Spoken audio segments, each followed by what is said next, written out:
Types of bullying children may face at school. Hello there. Today, we're diving into a topic I'm sure every parent cares deeply about: the different types of bullying children might encounter at school. It may sound like a serious issue, but don't worry. I'll explain it in the most approachable and relatable way possible. So, sit back, relax, and let's chat. Part 1: Bullies come in many forms, no one size fits all. When you think of a bully, what comes to mind? A tough, aggressive kid pushing others around? Well, that's just one type. In reality, children can face various kinds of bullies with very different behaviors. Understanding this is the first step to protecting your child. 1. The aggressive bully. This is the most stereotypical image of a bully: strong, overconfident, and forceful. These bullies use their power to make others do as they say. Remember Draco Malfoy from Harry Potter? That's a classic example. Have you ever encountered someone like this? Imagine how your child would feel if faced with such a person. 2. The relational bully. This type operates under the radar, spreading rumors, telling lies, or using nicknames to ostracize their targets. They often do this out of jealousy or a desire to maintain their popularity. Think of the characters in Mean Girls. They're the perfect representation of this type. Do you think this kind of bullying is harder to detect? Don't worry. We'll discuss how to spot it. 3. The calculating bully.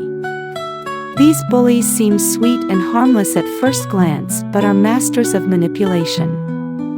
They inflict emotional pain over time and rarely resort to physical aggression.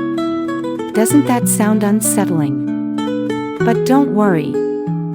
We'll talk about ways to help your child handle this. 4. The group bully. This type thrives in a group setting.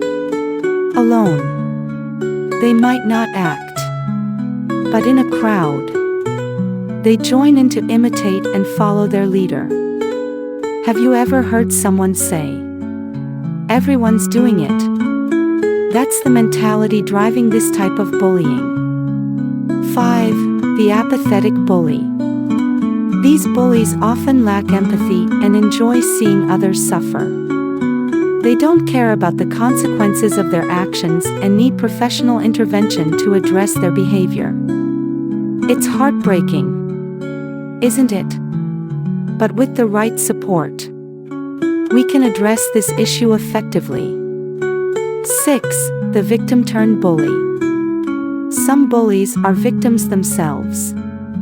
They bully others as a way to seek revenge for their own pain or to regain a sense of control in their lives. What do you think about this? How can we break this vicious cycle?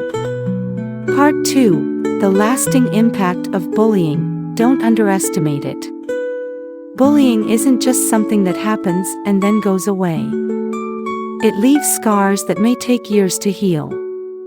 Physical effects: children may suffer injuries, chronic pain, or sleep disturbances.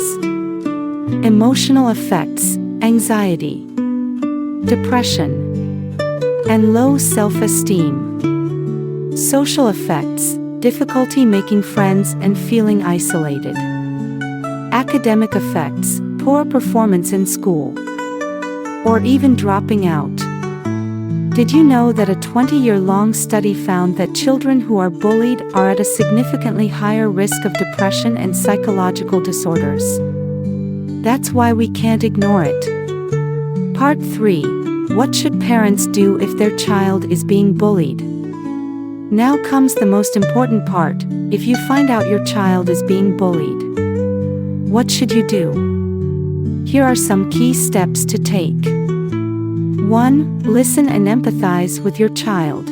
Avoid judging or pressuring them to open up immediately. Create a safe space where they feel comfortable sharing.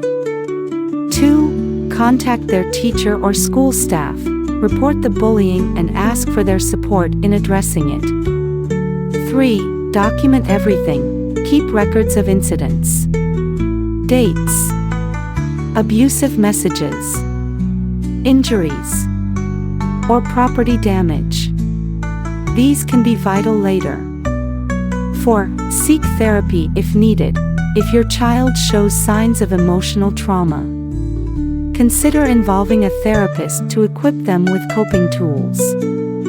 Above all, remember that your presence and support are the most reassuring things for your child during this difficult time.